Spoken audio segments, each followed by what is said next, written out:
পাশ্চাত্য রাষ্ট্রদর্শনের আজকের আমাদের এই ক্লাসে আমরা সামাজিক যুক্তিবাদের মতবাদের যে বিখ্যাত প্রবক্তাকে নিয়ে আলোচনা করব তিনি হলেন জন লক। সামাজিক যুক্তি মতবাদে হবস পরবর্তী সময় তিনি এক গুরুত্বপূর্ণ তত্ত্ব উপস্থাপন করেছিলেন সামাজিক যুক্তি মতবাদে। তিনি চেষ্টা করেছিলেন সামাজিক যুক্তি মতবাদকে হবসের বর্ণিত সামাজিক যুক্তি মতবাদ থেকে আরও কিছুটা উন্নত করার। লক 1632 সালে সামারস্টেটে এক অতি ঘনিষ্ঠ আইনজীবী পরিবারে জন্মগ্রহণ করেছিলেন। 1688 সালের রক্তশূন্য গৌরবময় বিপ্লব তার জীবনে কিন্তু ব্যাপক প্রভাব বিস্তার করেছিল। তিনি ওয়েস্টমিনিস্টার ও অক্সফোর্ড থেকে শিক্ষা লাভ করেছিলেন। তার জীবনের ওপরে ফিল্মার, হবস, হকার গভীরভাবে প্রভাবিত করেছিলেন। লকের মতানুসারে প্রকৃতি অবস্থা ছিল প্রাক রাষ্ট্রীয়, প্রাক সামাজিক নয়। লক হবসের থেকে প্রাকৃতিক অবস্থাকে ভিন্ন রূপেই দেখেছেন। তার মতে কল্পিত প্রাকৃতিক অবস্থা হবের মতন এত ভয়াবহ ছিল না। তার মতে প্রাকৃতিক অবস্থায় আদিম মানুষ মোটামুটি সুখ এবং শান্তিতেই বিরাজ করত। আর এই সময় যে ন্যায়, বিবেক এবং যুক্তির অনুশাসন ছিল, লক তাকেই স্বাভাবিক আইন বলে মনে করতেন। কিন্তু এই সুখ শান্তি অবস্থায় থাকার ফলেও মানুষ কিন্তু চুক্তি করতে বাধ্য হয়েছিল। তিনি মনে করেছিলেন আদিম মানুষ সাধারণত 3টি কারণে চুক্তি করতে বাধ্য হয়েছেন, যথা স্বাভাবিক আইন স্পষ্ট ও নির্দিষ্ট ছিল না, এই আইনকে বলবৎ করার কোনো কর্তৃপক্ষ ছিল না, এবং এই আইনকে ব্যাখ্যা ও রক্ষা করার কোনো ব্যবস্থা ছিল না। মূলত এই 3টি কারণের জন্যই মানুষ চুক্তি করতে বাধ্য হয়েছিলেন বলে লক মনে করেন।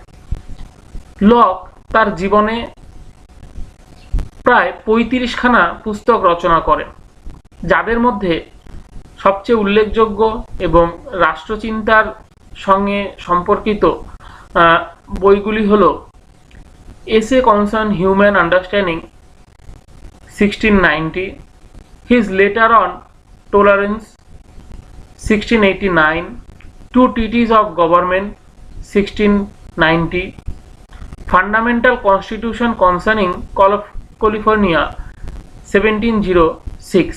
এই বইগুলি মূলত কিন্তু তার জীবনের গুরুত্বপূর্ণ বই। এর মধ্যে সবথেকে গুরুত্বপূর্ণ যে বই সেটি হলো টু ট্রিটিস অফ গভর্নমেন্ট। লকের মতবাদের বৈশিষ্ট্য। লকের মতানুসারে প্রাকৃতিক অবস্থায় ছিল প্রাক রাষ্ট্রীয়। এই সময় শান্তিপূর্ণ ও সুশৃঙ্খলভাবেই মানুষ জীবনযাপন করতেন। এই সময় হবস বর্ণিত যে বিশৃঙ্খলতার কথা তা কিন্তু লক বলেননি। তার মতে এই সময় মানুষের জীবন, স্বাধীনতা ও সম্পত্তির অধিকার নিরাপদ করার জন্যই মানুষ কিন্তু চুক্তি সম্পাদন করলেন। অর্থাৎ আমরা আগে যে 3টি কারণ পড়েছি যে আইনের সুস্পষ্ট কোনো প্রাকৃতিক আইন কোনো সুস্পষ্টভাবে ছিল না, সেই কারণেই কিন্তু তারা কিন্তু চুক্তি করলেন তাদের জীবন, স্বাধীনতা ও সম্পত্তিকে রক্ষা করার জন্য। লকের মতানুসারে 2টি চুক্তি সম্পাদিত হয়েছিল। প্রথম চুক্তিটি হয়েছিল জনগণের নিজেদের মধ্যে, প্রত্যেকের সঙ্গে প্রত্যেকের। এবং এই চুক্তির ফলেই কিন্তু রাষ্ট্র সৃষ্টি হয়েছিল। জনগণ নিজেদের মধ্যে চুক্তি করে কিন্তু রাষ্ট্র সৃষ্টি করেছিল। এইখানে কিন্তু আমরা হবসের সঙ্গে লকের মতবাদের খানিকটা মিল পেয়েছি বলে মনে করলেও পরবর্তী যে চুক্তি সেইখানে এসে কিন্তু তিনি হবসের থেকে সম্পূর্ণভাবেই আলাদা হয়ে গেছেন। যেমন দ্বিতীয় চুক্তিটি হয়েছিল জনসাধারণের সঙ্গে রাজার, যার ফলে গঠিত হয়েছিল সরকারের। আমরা যদি লক্ষ্য করি, হবস যে আলোচনা করেছেন, হবসের আলোচনায় কিন্তু চুক্তি হয়েছিল একটি মাত্র, এবং সেখানে শুধুমাত্র জনগণ এবং জনগণের সঙ্গেই চুক্তিটি করেছিলেন, যার ফলে কিন্তু রাষ্ট্র বা রাজার কিন্তু সেই চুক্তির কোনো অঙ্গ ছিল না, এবং তিনি কিন্তু সরকার এবং রাষ্ট্রের মধ্যে কিন্তু পার্থক্য করেননি। কিন্তু লকের ক্ষেত্রে যদি আমরা দেখি, লক কিন্তু রাষ্ট্র ও সরকারের মধ্যে কিন্তু পার্থক্য নির্দেশ করেছেন। তিনি দুটি চুক্তির কথা বলেছেন। একটি চুক্তি হয়েছিল জনগণের মধ্যে জনগণের সঙ্গে, অর্থাৎ প্রত্যেকের সঙ্গে প্রত্যেকের, এবং অপরটি হয়েছিল রাজার সঙ্গে। প্রথম চুক্তিটির দ্বারা রাষ্ট্র সৃষ্টি হলো, দ্বিতীয় চুক্তিটির দ্বারা সৃষ্টি হলো সরকারের। শাসক বা রাজা চুক্তির একটি পক্ষ, তিনি চুক্তির ঊর্ধ্বে নন। হবসের সঙ্গে যদি আমরা লকের এই মতবাদের তুলনা করি, তাহলে দেখব হবস বলেছিলেন যে চুক্তির কিন্তু রাজা কোনো অঙ্গ নন, এবং একপাক্ষিক চুক্তির কথা হবস বলেছিলেন। কিন্তু লক কিন্তু রাজাকে চুক্তির পক্ষ করেছেন, এবং তিনি কিন্তু রাজাকে চুক্তির বাইরে রাখেননি, তিনি কিন্তু রাজাকে চুক্তির মধ্যেই রেখেছিলেন। জনগণ শর্ত সাপেক্ষে রাজার হাতে ক্ষমতা প্রদান করেছে।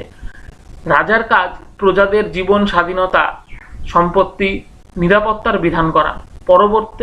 পরিবর্তে জনগণ রাজার প্রতি কিন্তু আনুগত্য প্রদর্শন করবে।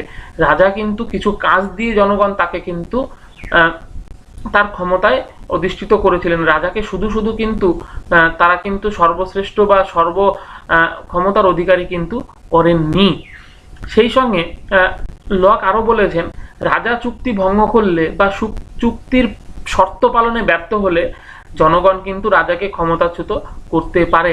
অর্থাৎ জনগণ যে শর্তে জীবন, স্বাধীনতা, সম্পত্তি, নিরাপত্তা, এই যে সমস্ত শর্তের জন্য রাজাকে তৈরি করলেন, সেই রাজাকে কিন্তু যদি তিনি সেই শর্ত পালন করতে ব্যর্থ হন, তাহলে কিন্তু সেই রাজাকে ক্ষমতাচ্যুত করা যায়।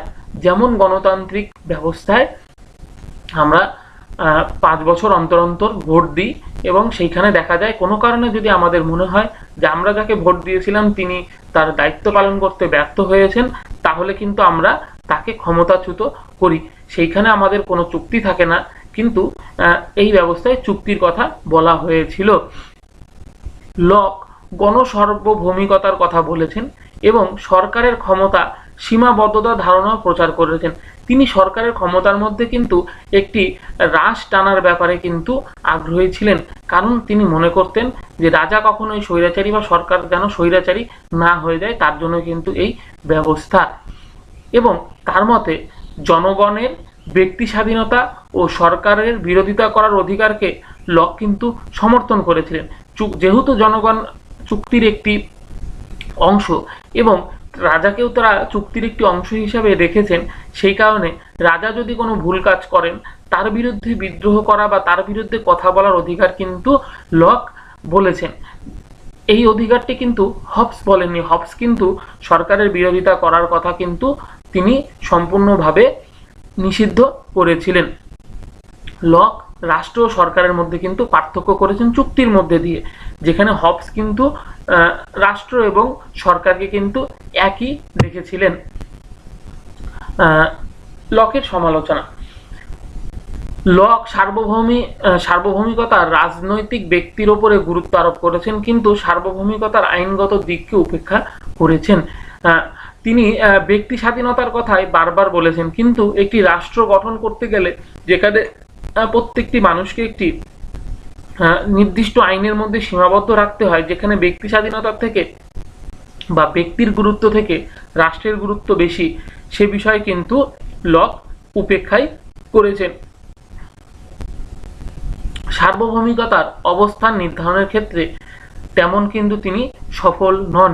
সার্বভৌম শক্তির উৎস হিসাবে জনমতকে নির্দেশ করা যথার্থ নয়, কারণ জনমতের স্বরূপ নির্ধারণ করা দুরূহ ব্যাপার।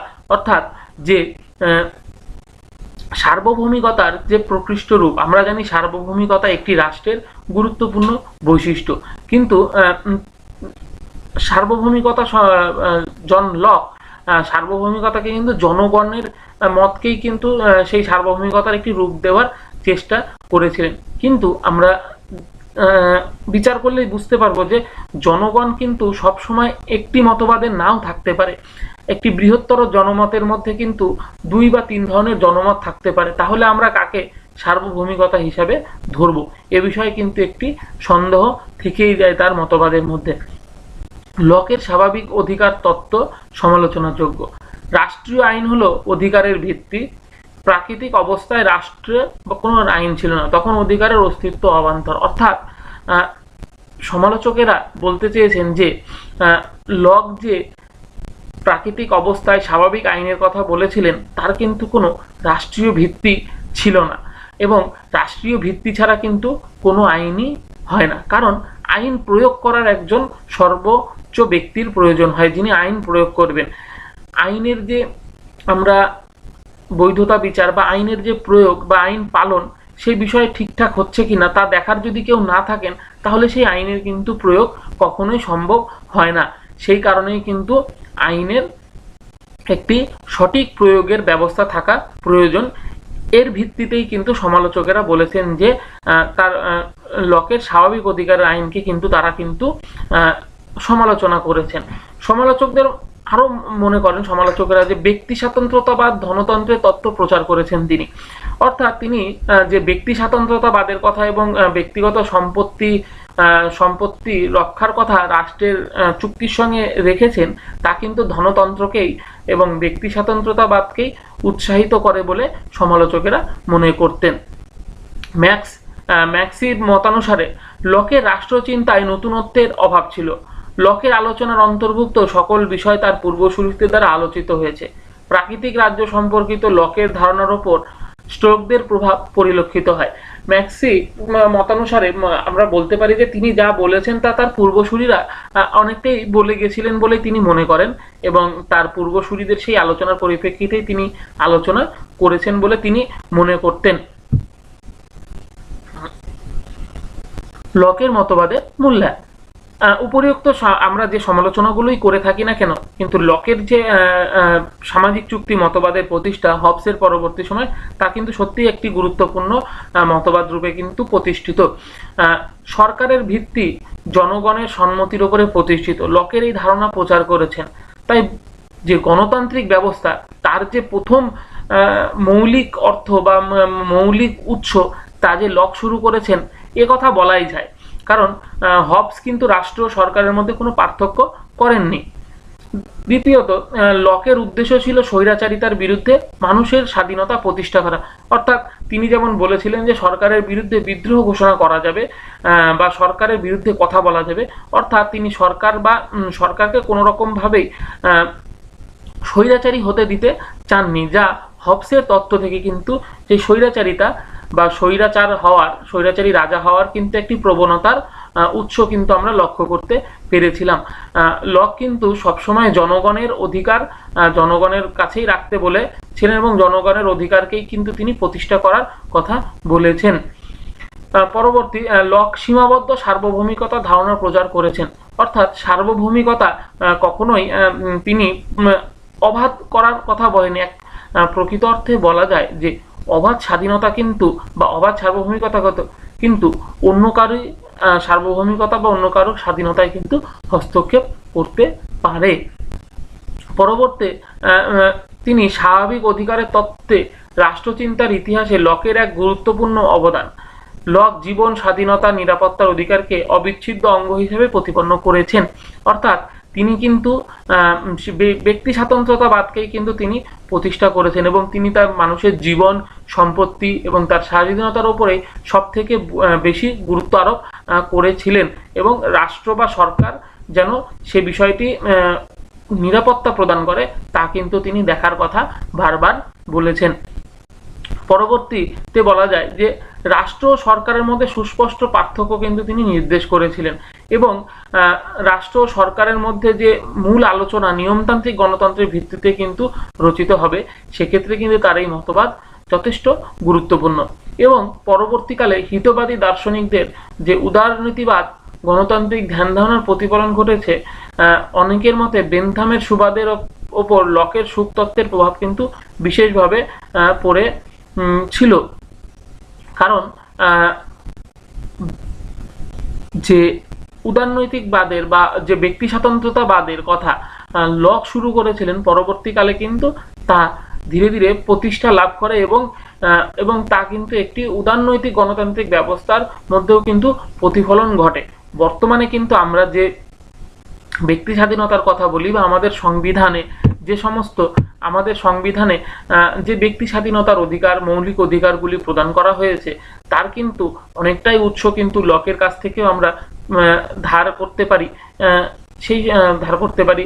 এবং সেই সঙ্গে যে সরকারের যে জনকল্যাণকর কাজের কথা আমরা বলি বা সরকারের যে দায়বদ্ধতার কথা আমরা বর্তমান সময়ে বলি, তা কিন্তু অনেকাংশেই লকের সামাজিক চুক্তি মতবাদের সঙ্গে সামঞ্জস্যপূর্ণ বা সেখান থেকেই তার উৎস বা বীজ বপিত হয়েছিল বলেও আমরা কিন্তু মনে করতে পারি।